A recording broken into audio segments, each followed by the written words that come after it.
soulinterviews.com. Taking it deeper.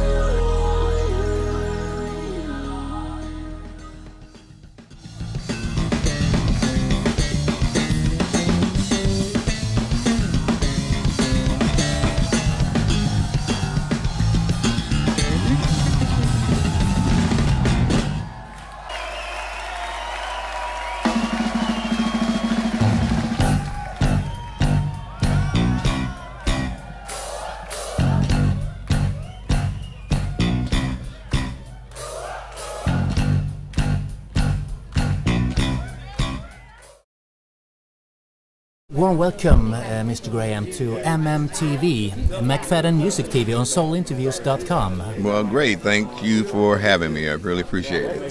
Thanks for a great concert. Well, thank you. We had a ball, like we always do when we come to Copenhagen. You are one of the most influential bass players we have actually had in Afro-American music, maybe along with James Jamerson, according to me. And I talked to Bootsy not very long ago, and he talks so very high about you and how big influence you have been to his style of playing. This slap style is more of a standard today in funk music. You know, that's funk today. Yes. But that was something you invented, and as how I think your idea behind it was probably, I think, to, as I read somewhere, to emulate the bass drum initially. Yeah, the bass drum and the snare drum. Yeah. Bass drum with my thumb and the snare drum with a backbeat with my forefingers, the plucking. So the thumping and plucking is like playing drums on bass. So the actual reason for that was the story you told us on stage there about the organ. The organ broke down. Can you imagine that you're sitting here right now, maybe as the most famous bass player? By a situation like that. And you're also responsible, I think, for Sly Stone playing the keys and not the bass. Not the bass. You heard about that, right? Yeah. Tell us about that story. Well, there's not really much of a story. He, the lady that used to come and hear my mother and I play, she was a regular that came in all the time. But we didn't know her personally, and we didn't know the story until later, after Family Stone was formed. And but anyway, she was a fan of my mother and I, but she was also a fan of Sly Stone, who was the great radio DJ in the Bay Area, KSOL radio. And so she started calling him up and saying, "You got to hear this bass player. I heard you starting the new band, but you got to hear this bass player." And she kept persistently bugging him. He finally came down, heard me, and asked me to join his band, which he later on named Sly and the Family Stone. There were, of course, many things that made Sly Stone and the Family Stone unique. It was, of course, their way to blend R&B with funk, and it was also very psychedelic back then. It was very raw, a raw sound. And you have also mentioned somewhere in an interview that you really enjoyed this family feeling they had within the group, that they worked like a family, the Family Stone. Have you put that into Graham Central Station? Well, there have been some great mentors and leaders, persons who provided great leadership for their band and family. And one was my mother. She was the great band leader. The way she treated everybody around her and in her band, I was influenced by that. Being in her band, I happened to be one of those persons that was feeling the effects of being treated with so much love and kindness. And then Sly, of course, was a great band leader as well. And, the name was appropriate, Sly and the Family Stone, because we were like family. And he set a great example in so many ways. And he used to even bring his father on the road, Casey Stewart, and he didn't play anything, or he wasn't like the tour manager or anything. He was just there. And he was like everybody's dad. And so Sly had him on the road all the time. So we had a daddy on the road, right? And we brought motorcycles together. We go riding together. We all got dogs together.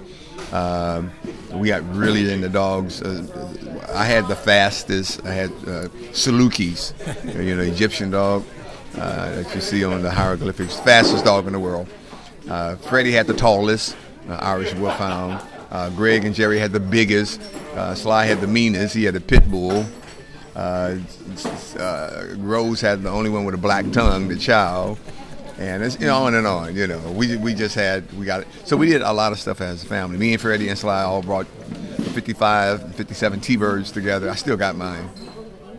When I watch Graham Central Station as one in the audience, I get the same feeling like you're a family. You like each other. You treat each other with respect, and you seem to have a lot of fun. And that comes through in the whole performance. Yeah. Well, the leadership that, an example that was provided by my mother and also by Sly, me trying to be a leader, what a great influence to have, people like that. So I treat my band members, the way that I've been treated as being a member of a band and having great examples. So I try to follow those examples. You do a great job. Thank you. When I talked with Bootsy about his special bass style, because you have all bass players have their own style. Yeah. You play funk in different ways. Right. And I realized when I listened to Parliament or to Bootsy, there was an ongoing dialogue between Bootsy's bass riffs and the horny horns. They're almost talking to each other. Yeah. And when I listen to you, it's like more that you are the drums and the drums are following you. Yeah. Right. Yeah. It's interesting too, because when I invented the style as a result of not having drums when I was 15, of course I know there was some folks looking at me crazy for playing like that, because as a bass player you're supposed to play the overhand style, with your four fingers like that. But in my mind I was always going back to the guitar anyway, so I didn't mind any criticism. I didn't care what anybody thought. I'm just doing this out of necessity. It sounds good, and my mom's happy, And so, it's different bass players. We all have different styles, but I think the thing that influences me a lot as a bass player is the fact that I always was looking to go back to the guitar, and so I kind of think like a guitar player, which is why I would plug into pedals.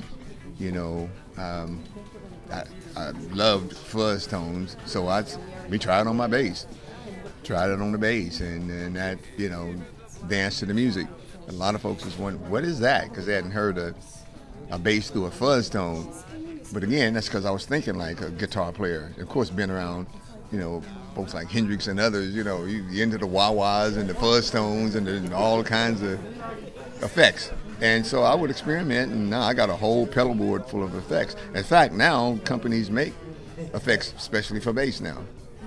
And there was two things that amazed me when I watched you perform. One was that sometimes I watched the other musician because it looked so easy when you were playing. So I thought, is there another bass player around? Because I was looking. And the other thing was that you tried to emulate the guitar with the bass. And at that time I thought, where is there another guitar somewhere? And that's my honest opinion. Yeah. No, I think like a guitar player. I am a bass player, but I think guitar. So sometimes some of the lines I play might not be your regular, normal bass line. But being the leader of the band, I can get away with it. Nobody's going to tell me. Bootsy told me a funny story because he had a guitar and he had no bass, and he put bass strings on the guitar, and then he was performing together with James Brown. And Brown told him, "You can't play bass with the guitar." So he actually, I think, bought him his first bass guitar or something. That's another story. Wow, I'm with Bootsy next week. Next week, Saturday, right? Yeah. So we got 2 gigs with Bootsy coming up. Great. I will respect your hectic schedule here. I have more to say, but maybe we can talk on the phone later at a later occasion here. That'll be fine with me. Can you record just 2 different drops for me? One, you can say, this is Larry Graham, of course. You're listening, you're watching MMTV. MMTV. On soulinterviews.com. Soulinterviews.com. MMTV. Yeah, this is Larry Graham. You're watching MMTV. MMTV on soulinterviews.com. That's the first one. Hi, this is Larry Graham. You're listening to MMTV on soulinterviews.com. Can you say watching? Watching. Did I say listening to? Okay. Hi, this is Larry Graham, and you're looking at and watching and paying close attention to MMTV on interview.com or something like that. I don't know what I said. We'll keep that one. And the last one is, this is Larry Graham, and you're listening to DJ Soul Suite on soulinterviews.com. Oh, that's just so much stuff. Hi, this is Larry Graham. You're listening to DJ Soul Suite on interview.soul.